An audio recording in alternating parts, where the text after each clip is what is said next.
comes the weekend, comes Michael Snyder. And he's coming to you all the way from where? Hollywood today, right? You are correct, sir. Yeah. And he has some movie reviews for you. Hi, Michael. Yeah.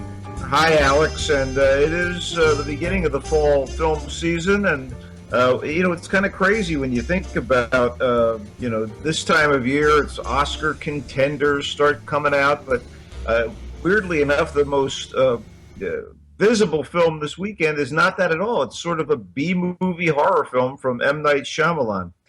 It's called The Visit, and it's the latest thriller from Shyamalan. It's the story of a brother and sister sent to their grandparents' remote farm for a week-long trip that goes horribly wrong, because that's what happens in movies like this. It's a surprisingly taut stab at found footage horror by a guy whose film directing career was in a bit of a tailspin with crap like After Earth, The Last Airbender, The Happening, even his back as far as Lady in the Water. I was like, wow, what the hell happened to the guy who did The Sixth Sense?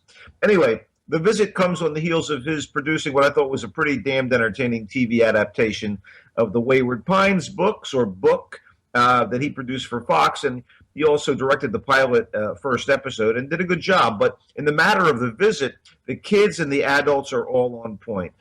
Good cast. The only familiar face is Catherine Hahn as the mother, and that's actually a good thing because unfamiliar actors make for an easier suspension of disbelief. It's scary and funny in places and mostly pretty sharp. Yeah, it's a B movie, but one that entertains and keeps you tense throughout. And it'll translate well to video. Sleeping with Other People features a pretty impressive cast, including Jason Sudeikis, Alison Brie, Adam Scott, Catherine Waterston, who was the ingenue in Inherent Vice, Adam Brody, and Amanda Peet. And it's a rom-com about two serial cheaters getting second chances at love. And, of course, they're going to probably be heading toward a possible union, but there's snark and sophistication and frank sexuality and offhand vulgarity, and that's all pleasantly bracing.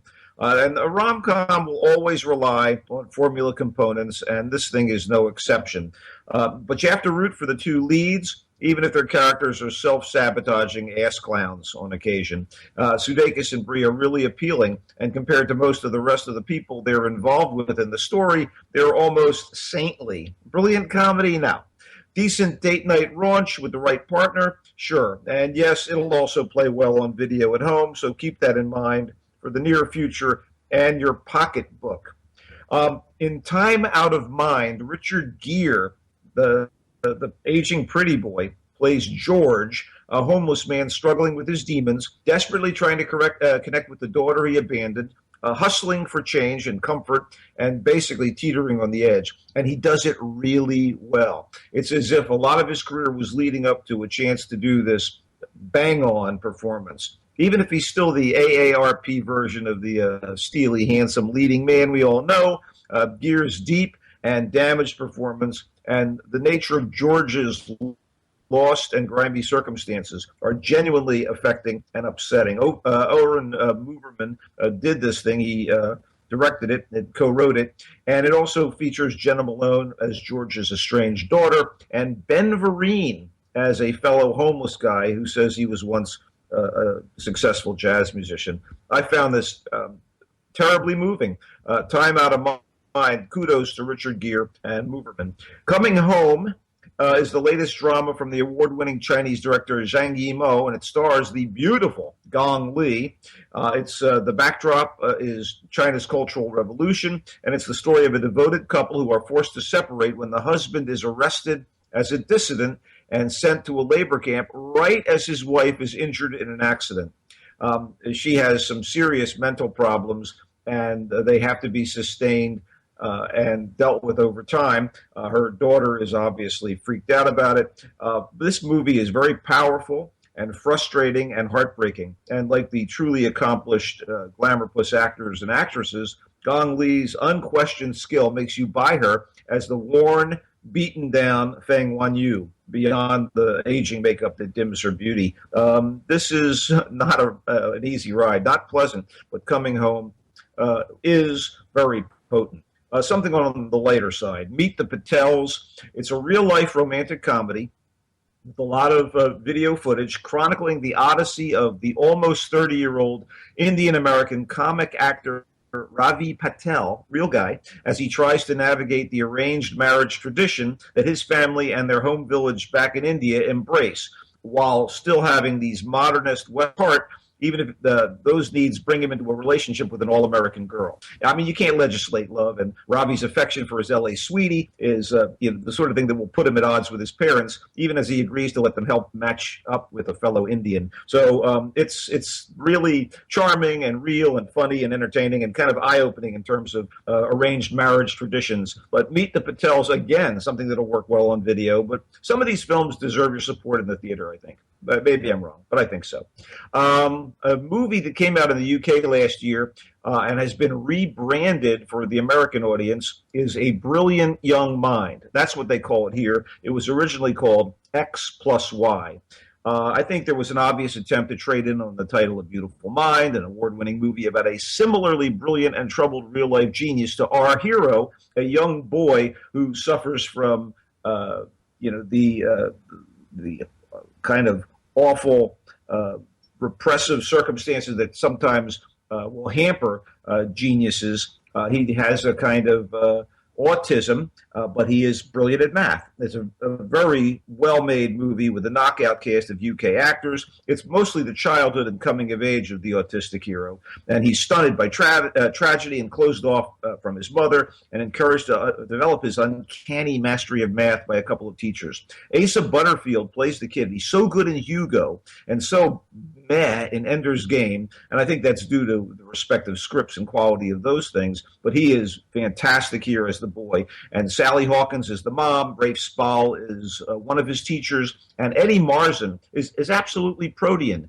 Terry on Ray Donovan, he's also on a variety of British films and television shows. He is wonderful here as another teacher. I thought this film was pretty damn good. Let's wrap it with Wolf Totem from award-winning French director Jean-Jacques Annaud, the guy who did Quest for Fire, Name of the Rose. He oversees this narrative feature that follows a young Beijing student in 1967 when he's sent to live among the nomadic herdsmen of Inner Mongolia. Danger threatens on all sides, and he creates a bond with a small wolf and tries to raise the wolf in captivity, and all hell breaks loose. This is a beautifully shot movie. It's seen in 3D if you get that opportunity, and it's one of those cases where someone used 3D for atmospheric effect. You remember how Hitchcock used it in Dial M for Murder. It turned the movie into sort of a diorama. It didn't have stuff bouncing out at you, and in this case you get the beauty of the terrain and the power of nature. I really liked Wolf Totem. One more quick note. Welcome to Leith is a documentary. Be careful of who you trust and follow. This is about a really creepy guy, a real-life guy who does some awful stuff. He is a racist anti-Semite type, and he tries to develop his own group of paramilitary creepos in a tiny town in this Leith, which is out in the boondocks here in the fall of 2012. And this community is falling apart, and he comes in there and takes advantage of the situation and starts threatening everybody. He's this kind of creepo who's come to look for work on the oil fields ostensibly, but he has an agenda. This is really scarier than The Visit because it's real and an actual example of the perversity of a sector of American society that's flat out dangerous to our well-being and freedoms. Anyway, I don't know. Welcome to Leith, the kind of most powerful documentary I've seen in a while. What do you got in video? Anything at all? Nothing. TV's starting up. The new season. Come on, bring it on. Nothing. There's nothing. What? Yet. Nothing yet. This is like the deadest week ever. Shows are ending. Shows haven't begun yet. Yeah. And I'm not looking forward to much of anything this year. Come on, man. Aren't you going to be on board the Supergirl train? I've already seen it. And? I thought it was very good. It's just in terms of network stuff, I'm kind of looking forward to Limitless. I get good buzz off of that. Yeah, it's network. Anyway, Yep. hey, that looks like it about wraps it up, I guess, huh? Yeah, that's it. You can check me out on Twitter at Culture Blaster, one word. Yeah. Or at the Michael Snyder's Culture Blast page on Facebook. Stop by, like, listen, and we'll be back next week, I hope. And they can always hear you weekends right here on Gabnet, and also all week long on Roku on Gabnet Live. So thank you, Michael. You're welcome, Alex. And we'll be back with more in just a moment.